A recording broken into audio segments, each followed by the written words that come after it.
Vamos iniciar nossa leitura em nome do Pai, do Filho e do Espírito Santo. Amém. Meu Senhor e meu Deus, creio firmemente que estás aqui, que me vês, que me ouves. Adoro-te com profunda reverência. Peço-te perdão dos meus pecados e a graça para fazer com fruto este tempo de oração. Minha Mãe Imaculada, São José, meu protetor, anjo da minha guarda, intercedei por mim. Envia teu Espírito Santo para que eu compreenda e acolha tua santa palavra, que eu te conheça e te faça conhecer, te ame e te faça amar, te sirva e te faça servir, te louve e faça louvar por todas as criaturas. Faze, ó Pai, que pela leitura da palavra os pecadores se convertam, os justos perseverem na graça e todos consigamos a vida eterna. Amém. Primeira Epístola de São Paulo aos Coríntios. Parte 4. A questão das carnes oferecidas aos ídolos. 8:11:1. Do capítulo 8, versículo 1 ao capítulo 11, versículo 34. Quanto às carnes oferecidas aos ídolos, somos esclarecidos, possuímos toda a ciência. Porém, a ciência incha, a caridade constrói. Se alguém pensa que sabe alguma coisa, ainda não conhece nada como convém conhecer. Mas se alguém ama a Deus, esse é conhecido por ele. Ponto de vista teológico. Assim, pois, quanto ao comer das carnes imoladas aos ídolos, sabemos que não existem realmente ídolos no mundo e que não há outro Deus senão um só. Pretende-se, é verdade, que existam outros deuses, quer no céu, quer na terra, e há um bom número desses deuses e senhores. Mas para nós há um só Deus, o Pai, do qual procedem todas as coisas e para o qual existimos, e um só Senhor, Jesus Cristo, por quem todas as coisas existem e nós também. Ponto de vista da caridade. Todavia, nem todos têm esse conhecimento. Alguns, habituados ao modo antigo de considerar o ídolo, comem a carne como sacrificada ao ídolo, e sua consequência por ser débil se mancha. Não é, entretanto, a comida que nos torna agradáveis a Deus. Comendo, não ganhamos nada, e não comendo, nada perdemos. Atenção, porém, que essa vossa liberdade não venha a ser ocasião de queda aos fracos. Se alguém te vir, a ti que és instruído, sentado à mesa no templo dos ídolos, não se sentirá, por fraqueza de consciência, também autorizado a comer do sacrifício aos ídolos? E assim, por tua ciência vai se perder quem é fraco, um irmão pelo qual Cristo morreu. Assim, pecando vós contra os irmãos e ferindo sua débil consciência, pecais contra Cristo. Pelo que, se a comida serve de ocasião de queda a seu irmão, jamais comerei carne, a fim de que eu não me torne ocasião de queda para o meu irmão. Direito dos missionários. Não sou eu livre? Não sou apóstolo? Não vi Jesus nosso Senhor? Não sois vós minha obra no Senhor? Se para outros não sou apóstolo, ao menos para vós o sou, porque vós sois no Senhor o selo do meu apostolado. Esta é a minha defesa contra os que me denigrem. Não temos nós, porventura, o direito de comer e beber? Acaso não temos nós direito de deixar que nos acompanhe uma mulher irmã, a exemplo dos outros apóstolos e dos irmãos do Senhor de Cefas? Ou só eu e Barnabé não temos direito de deixar o trabalho? Quem jamais vai à guerra Quem planta uma vinha e não come do seu fruto? Quem apacenta um rebanho e não se alimenta do leite do rebanho? Trata-se acaso de simples norma entre os homens? Ou a lei não diz também o mesmo? Na lei de Moisés está escrito: não atarás a boca ao boi que debulha. Deuteronômio 25:4. Acaso Deus tem dó dos bois? Não é, na realidade, em atenção a nós que ele diz isso?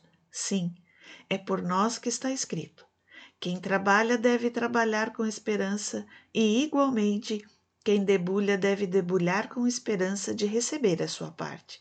Se entre vós semeamos bens espirituais, será porventura demasiada exigência colhermos de vossos bens materiais? Se outros se arrogam esse direito sobre vós, não o temos muito mais? Entretanto, não temos feito uso deste direito.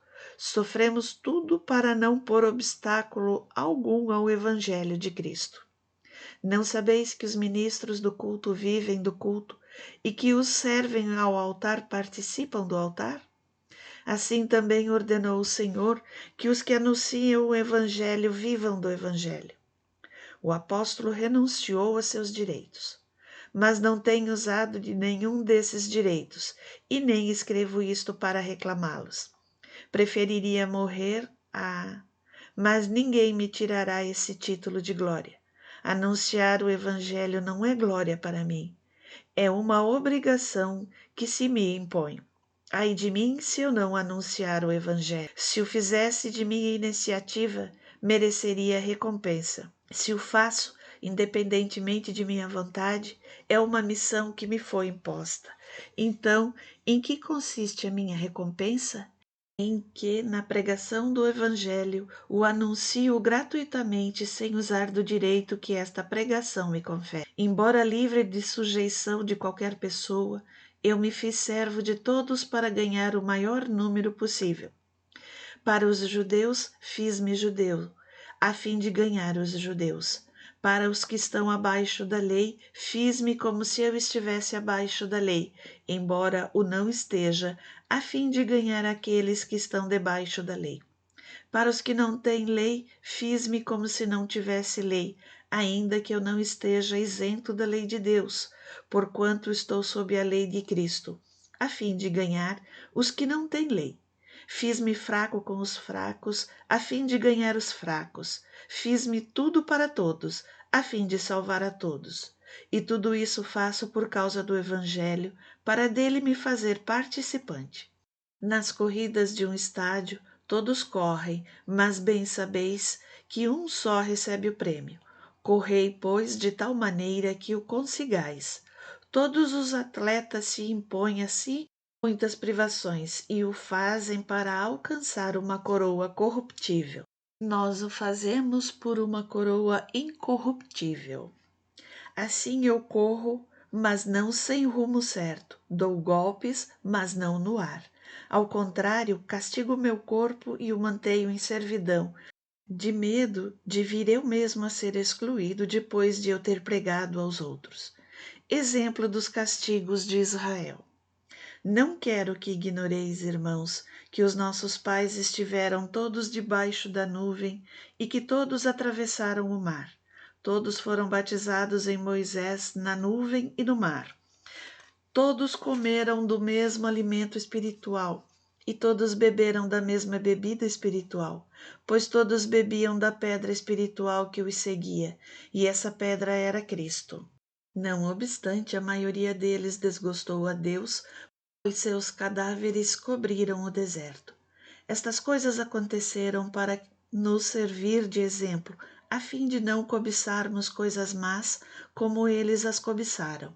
Nem vos torneis idólatras como alguns deles, conforme está escrito. O povo sentou-se para comer e para beber, e depois levantou-se para se divertir. Êxodo 32:6.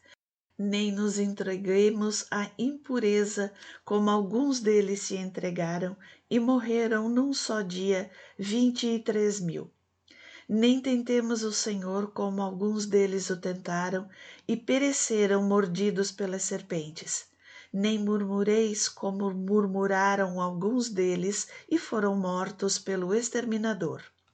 Todas estas desgraças lhes aconteceram para nosso exemplo. Foram escritas para advertência nossa, para nós que tocamos o final dos tempos. Portanto, quem pensa estar de pé, veja que não caia. Não vos sobreveio tentação alguma que ultrapasse as forças humanas. Deus é fiel. Não permitirá que sejais tentados além das vossas forças, mas com a tentação ele nos dará os meios de suportá-la e sairdes dela. Solução prática: evitar o escândalo.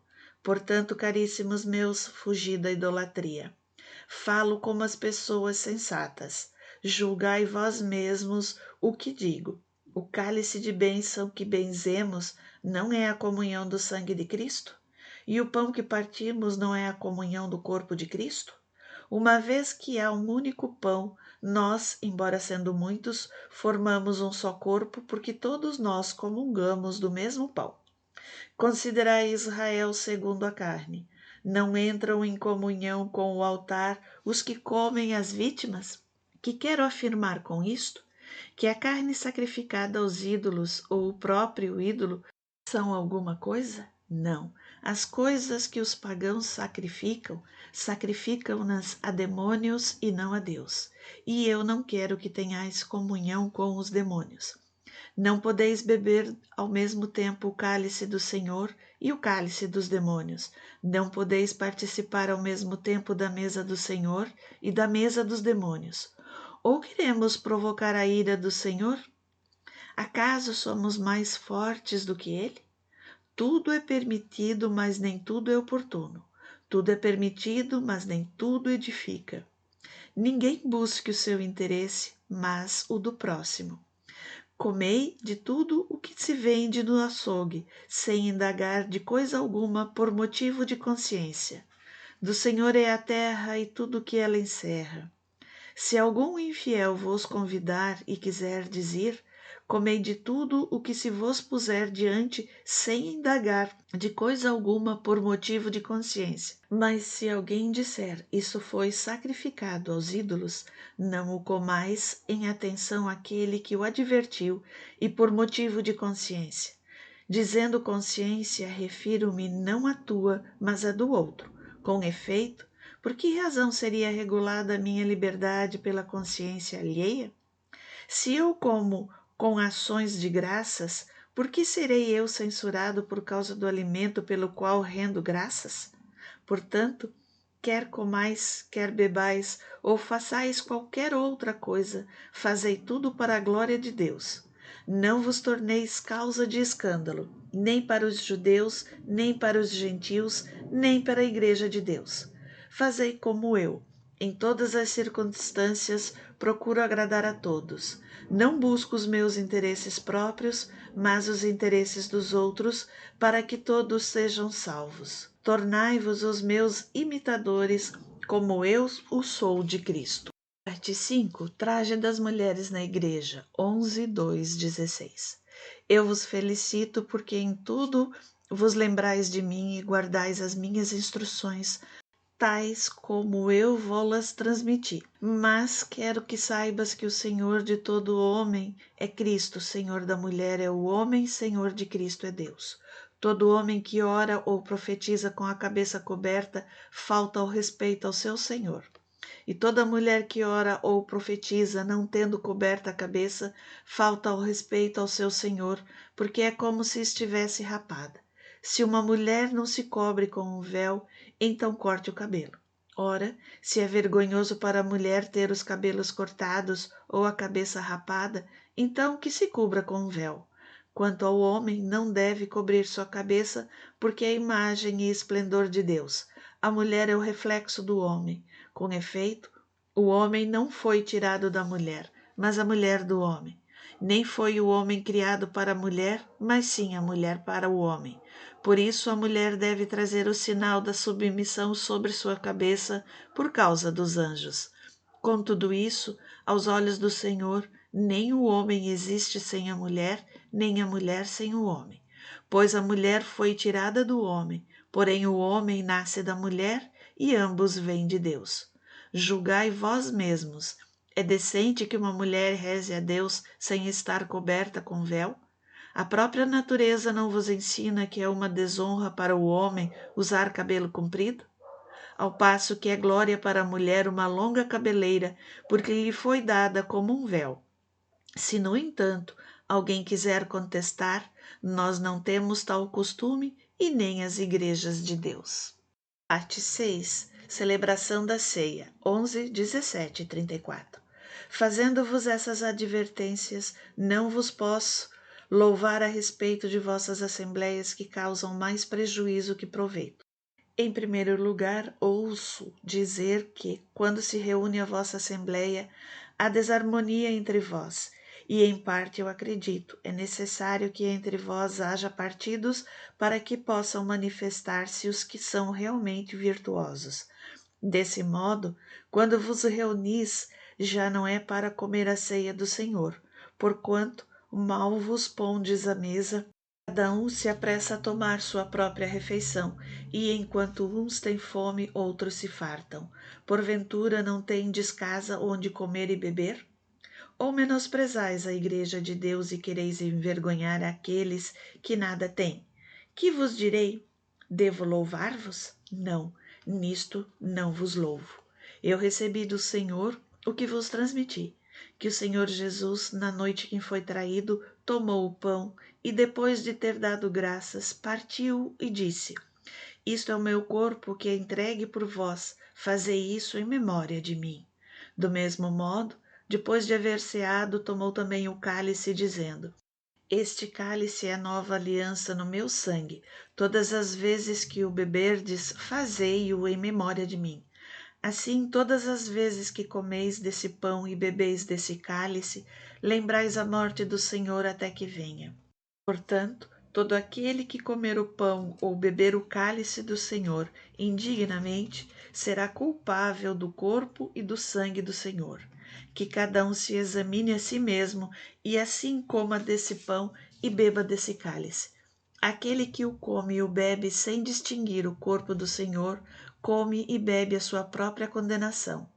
Esta é a razão por que entre vós há muitos adoentados e fracos e muitos mortos.